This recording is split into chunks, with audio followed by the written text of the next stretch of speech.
In England's most exclusive boarding school, one student has gone missing. Something bad has happened to Joy. Another has taken her place. I don't totally trust her. Why? Because she's American.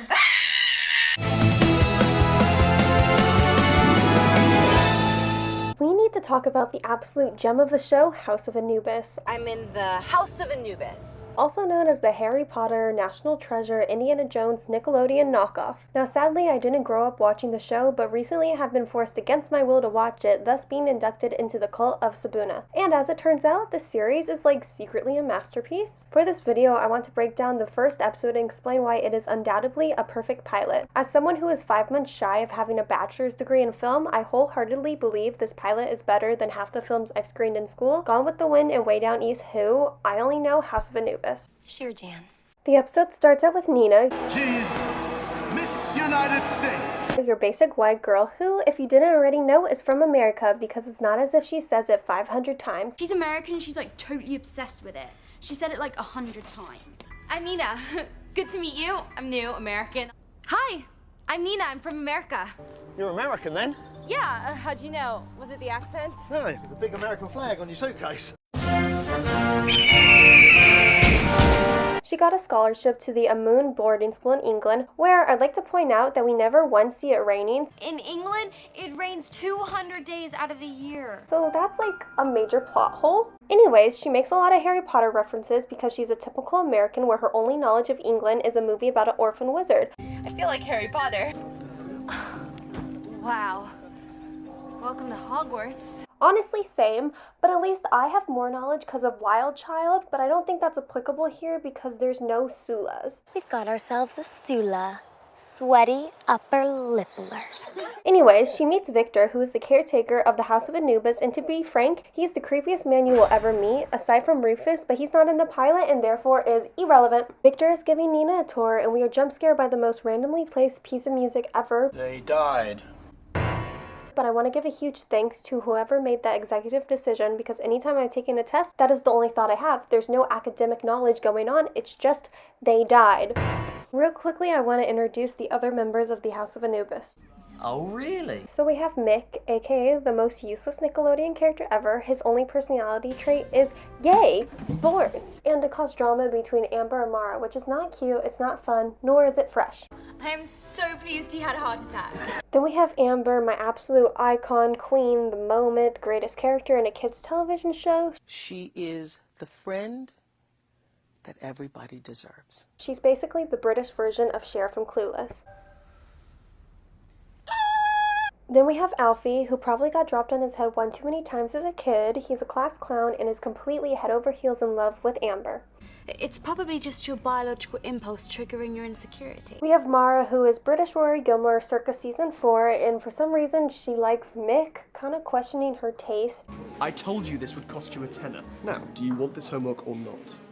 Then we have Jerome, who is kind of a weasel. He gives off Corny Elena Snow vibes from Ballad of Songbirds and Snakes. Do with that information what you will. Stupidity lead. Then we have Patricia, the original angsty sad girl who probably spends all day listening to Hole. Also, she coined my favorite phrase, "Where's Joy? Where is she?" Where's Joy?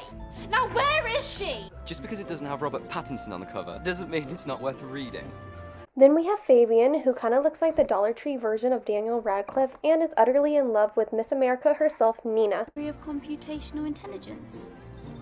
Bit of light reading. And then we have Joy, who literally gets kidnapped within the first 10 minutes of the show. And they try to say that this is a kid's show. Like, how is this rated TVG? So it's Nina's first day and Joy goes missing the exact same day, leading Patricia to be very suspicious of Nina and low-key bully her. Side note, not to give criminals more ideas, but why would they take Joy in broad daylight where there is multiple witnesses, not to mention they call her out during class? Like, are you dumb? What's not clicking? What's not clicking? What's not clicking? Broad daylight. Public place. Yanked into a van. Stab, stab, stab. No more Randy. They could have easily taken her at night and made it look like she ran away, but I guess I'm just like a mastermind and am way smarter than the criminals. Anyway, Nina skips her breakfast club and goes to the school early where she meets this random weird old lady who seems to know a wee bit too much about the house. She says, "That's my house." Sorry, are you okay? It's my house.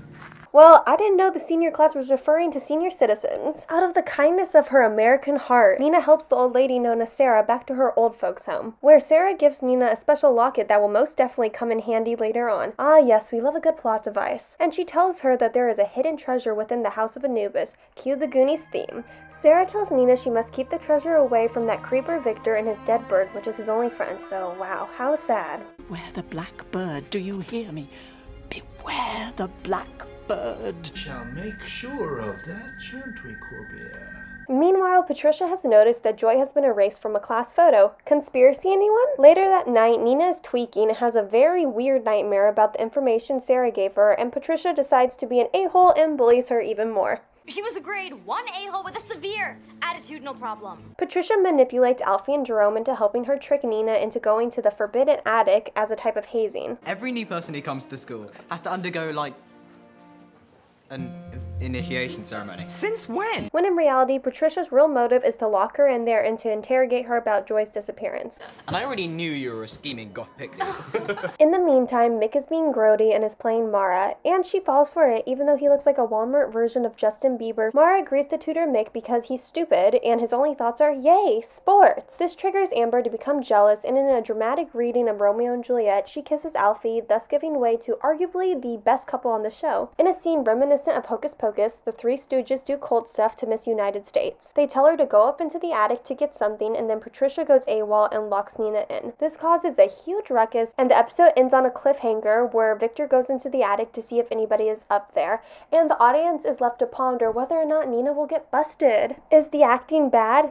Yes. Are the characters annoying? Sometimes. And does the storyline make sense? Not exactly. However, regardless of the aforementioned things, this show is still single-handedly a masterpiece. The pilot perfectly crafts a dark academia telenovela mystery thriller for children, and that is why it should be taught in film studies. Thank you for coming to my TED Talk.